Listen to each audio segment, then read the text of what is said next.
الأخبار الموجزة اليوم الأربعاء. تقول وزارة الصحة العامة: تم شراء معدات طبية بقيمة 35 مليون أفغاني لمستشفى أتاتورك في كابول، وتم تفعيل 10 أقسام صحية في هذا المستشفى بعد إعادة الإعمار.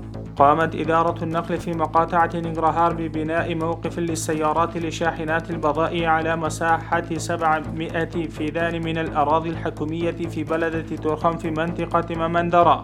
وزع مكتب RRAA مساعدات نقدية على 308 عائلات محتاجة بالتنسيق والتعاون مع دائرة التعمير والتنمية الريفية في منطقة مانجاك بمقاطعة جوزجان.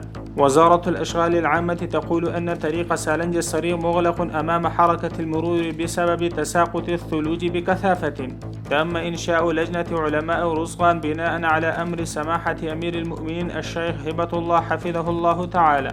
اكتشفوا موظفو دائرة مخابرات مقاطعة كونر واستلموا العديد من الأسلحة والمعدات العسكرية التي تم تخزينها بشكل غير قانوني في مناطق مختلفة من المقاطعة المذكورة. يقول الهلال الأحمر الأفغاني: تم إدخال 20 طفلا مريضا آخرين يعانون من أمراض القلب إلى المستشفى كلوبل في العاصمة كابول لإجراء العمليات الجراحية والعلاج.